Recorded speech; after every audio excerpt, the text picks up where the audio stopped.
So today we will be starting to understand the collision concept, where collision of a ball or any object takes place with an inclined plane. Now there can be two kinds of collisions, two types of collisions. पहला जिसमें कि ये ball जो है वो collide जो कर रहा है वो जो इंक्लाइंड प्लेन से कर रहा है वो फिक्स्ड है, and there can be one case when this inclined plane is moving, like it can move. एक बार तो इसको फिक्स्ड रख सकते हैं, एक बार जब ये मूव भी कर सकता है, बिकॉज कोलिजन होगा तो if it can move it may move, right, due to the impact it may move right in this direction. तो अभी जो सिंपल वाला है सबसे पहले वो करेंगे हम लोग, फिक्स्ड वाला। तो फिक्स्ड वाला में अच्छा, सबसे पहले before even we start discussing all that, एक लाइन बस याद रखना है कि all changes along the line of impact. उस दिन हम लोग क्या याद किए थे कि मोमेंटम हम लोग कंजर्व किसी भी डायरेक्शन में कर सकते हैं, राइट, एज लॉन्ग एज कि उस डायरेक्शन में नेट फोर्स जो है, एक्सटर्नल फोर्स, वो ज़ीरो हो। ठीक है, तो ये चीज़ हम लोग हर डायरेक्शन में, मतलब even in the line of impact, you know, not along the line of impact, her direction में कर सकते हैं, provided that the external force in that direction should be zero. But other than that, everything that changes, let's suppose collision के बाद अगर कुछ velocity change हो रहा है या कुछ भी हो रहा है, तो any change that will happen will only happen along the line of impact, whatever the line of impact is. Now we'll get to know about this in this question also. So over here the question given to us is कि एक ball है, ठीक है, let's suppose it has a mass m, it is colliding with a, ये question है, okay, it is colliding with an inclined plane and its path has been traced out. okay, ये बता दिया है हमको कि ये यहाँ से टकराने के बाद horizontally ऐसे निकल के गया है. okay, तो हमको ये चीज़ बता दिया गया है कि after collision this body had a completely horizontal path. okay, now what they want and this velocity they have given, ये जो horizontal जो velocity जिससे ये गया वो v दे दिया है उसको. तो now they want us to find out actually the v and the coefficient of restitution for this collision, and this inclined plane is fixed, this is at 37 degrees incline. So now अच्छा, बहुत जगह ना यहाँ पे collision का velocity देने के बजाय कभी कभी ऐसा भी करेंगे लोग कि तुमको इतना दूर का ना हाइट दे दिया जाएगा, यहाँ से यहाँ तक का हाइट दे दिया जाएगा, तो तुमको तब क्या करना होगा, तुमको तब वो रूट अंडर 2gh वाला फार्मूला लगा के तुमको वेलोसिटी निकालना पड़ेगा कि h हाइट से गिर रहा है तो कितने वेलोसिटी से वो हिट करेगा. बट चूँकि यहाँ पर दे दिया है v0 10 मीटर पर सेकेंड, यानी 10 से हिट कर रहा है. Okay, so if you look at the question it looks something like this. Let's draw the diagram again so that the real diagram doesn't. तो ये जो है ये यहाँ हिट कर रहा है, तो जब ये यहाँ हिट करेगा तो ये कैसा रहेगा, इसको ब्रेक करते हैं, इसका 10 को हम लोग ब्रेक करते हैं ऐसे 8 along the inclined plane and perpendicular to the inclined plane अगर ब्रेक करें तो 8 और 6, क्योंकि ये एंगल 37 है, then that implies that which angle will be 37? I guess this angle will also be 37. Am I right? Because this angle is 37. हम लोग अगर ध्यान से देखें ये 37 है, तो आई बिलीव कौन सा एंगल 37 होना चाहिए, this will be 90, this will be 180 minus 90 minus 37, that will be 90 minus 37, so that will be actually, अच्छा, so this one will be 37. okay, this one will be 37, sorry, this one will be 37. तो 10 cos 37 कितना होगा, हमको 8 देगा, and 10 sin 37 will give us 6. यानी कि इस body का हमें दो वेलोसिटीज़ में इसको देख लेते हैं, एक 8 in this direction and 6 in this direction.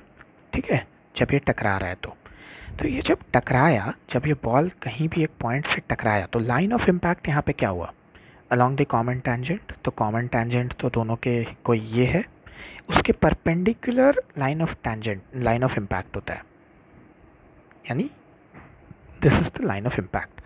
So this is the line of impact. तो बस इस लाइन के अलॉन्ग ही वेलोसिटी कैन चेंज और whatever can change. Okay, यानी लाइन ऑफ इम्पैक्ट के परपेंडिकुलर जो चीज़ है वो तो कभी चेंज नहीं करेगा. यानी अगर हम देखें ध्यान से तो 8 जो है ये 8 चेंज हो सकता है because it is along the line of impact, but this 6 can not change, it is perpendicular to the line of impact. Line of impact के अलॉन्ग 8 है, नॉट 6. ठीक है, तो basically if 6 can not change तो हम लोग ये बोल सकते हैं कि आफ्टर द कोलिजन ऑल्सो, अगर आफ्टर द कोलिजन वाला केस का बात करें तो ये जो इस डायरेक्शन में तो 6 पक्का है ना, ये तो चेंज नहीं होगा. इस डायरेक्शन में कुछ चेंज डेफिनेटली आया होगा, उसको v1 फाइनल को v1 वेलोसिटी बोल देते हैं. और हमको ये भी तो पता है कि ये जो बॉल है ये हॉरिजॉन्टली गया है, मतलब रिजल्टेंट जो इसका और इसका जो रिजल्टेंट आया है वो हॉरिजॉन्टल डायरेक्शन में आया है. और ये कितना v बोल दिया है इसको, v है ना, क्वेश्चन में v बोल दिया है.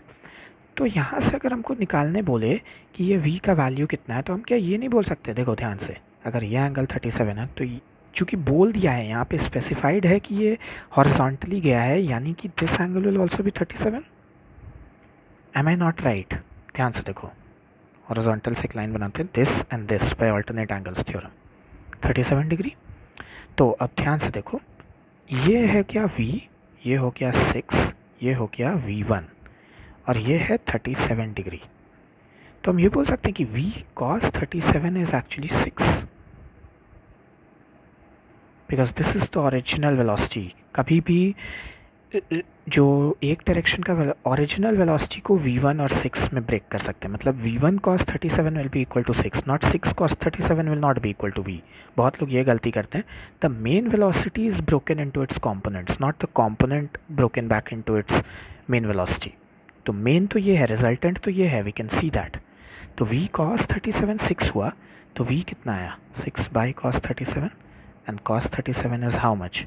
We know that is equal to 4 by 5. So this gives us 30 by 4 meter per second as the v. So हमारा v तो आ गया 30 by 4 मीटर पर सेकेंड. नाउ अब हम अगर v1 का बात करें तो क्या हम ये भी बोल सकते हैं कि चूँकि ये 37 है तो v sin 37 will be equal to v1. ध्यान से देखो, v sin 37 इसका साइन कंपोनेंट v1 के बराबर होगा. तो 30/4 इंटू साइन 37 कितना होगा, 3/5 will be equal to v1, यानी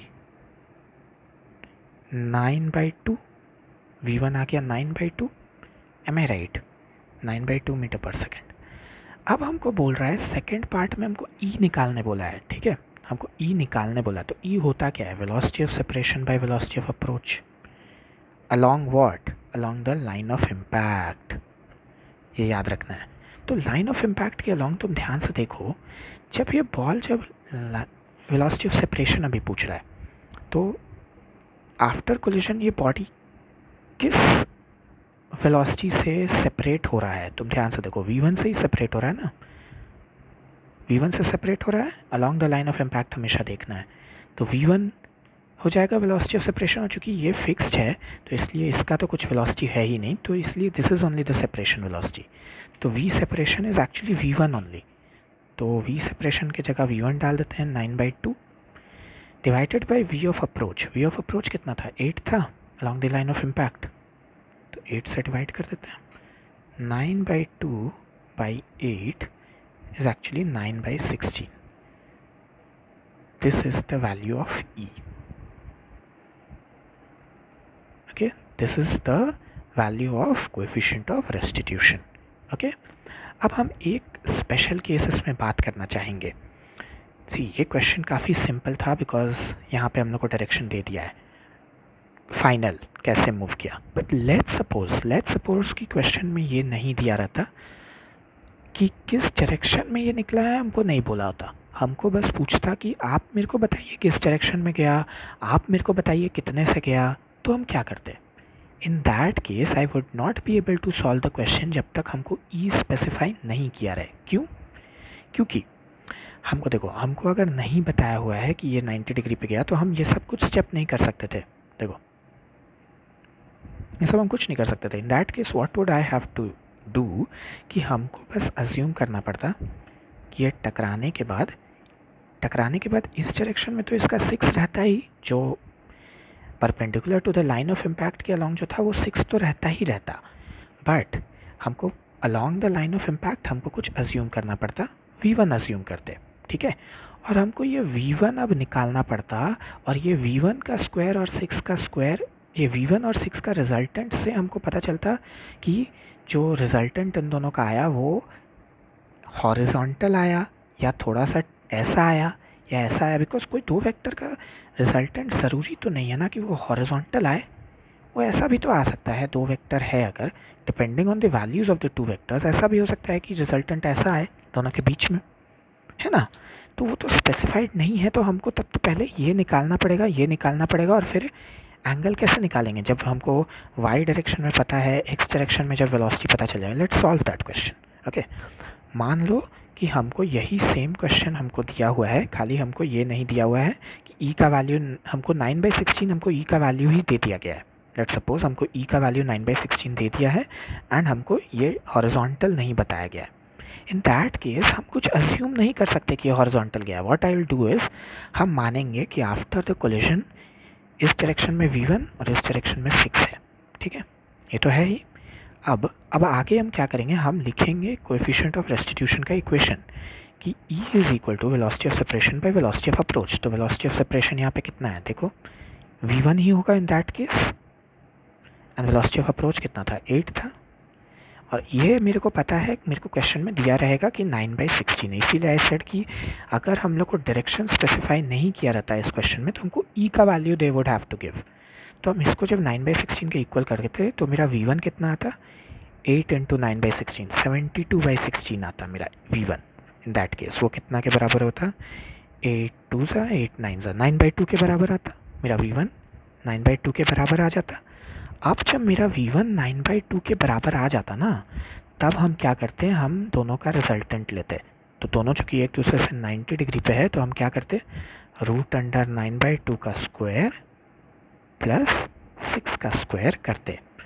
और मेरा जो फाइनल जो आता, when you calculate this you will get this as to be equal to 30/4, ठीक है, ये 30/4 आता।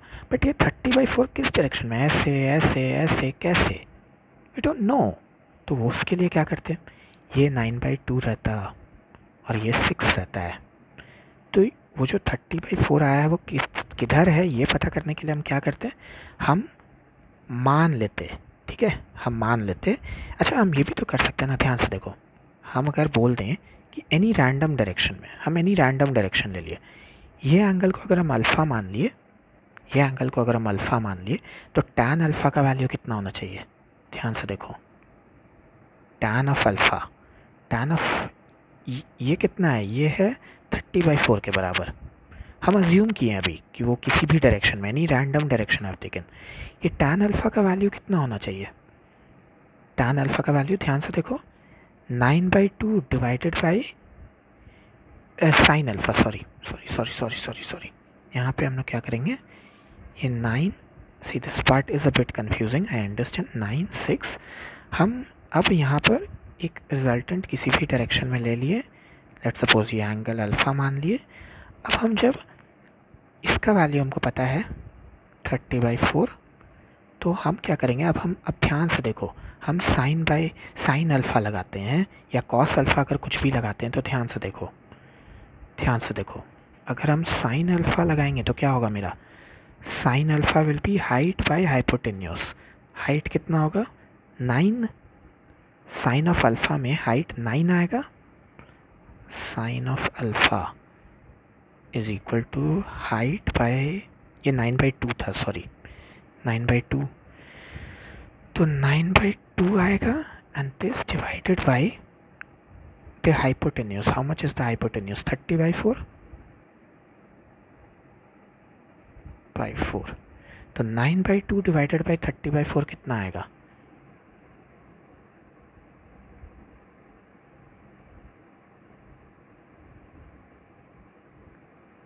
3/5 आएगा।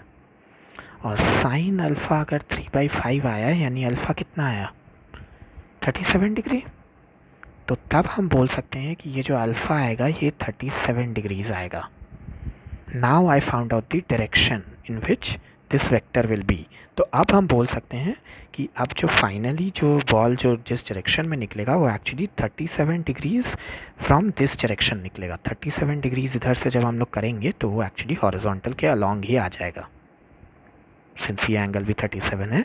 इसलिए अब हम बोल देंगे basically we solve 2 questions in this entire thing. Okay, you understand, हम लोग 2 क्वेश्चन बनाए हैं इसमें। तो एक क्वेश्चन जहाँ पे ई दिया नहीं हुआ था हम लोग ई निकाले, उस केस में हम लोग को ये देना पड़ा था कि वी का वैल्यू, वी का डायरेक्शन कहाँ है। एंड दूसरा जिसमें वी का डायरेक्शन नहीं दिया हुआ है बट ई दिया हुआ है, तो हम लोग उसका यूज़ करके पता लगाए कि वी किस डायरेक्शन में है।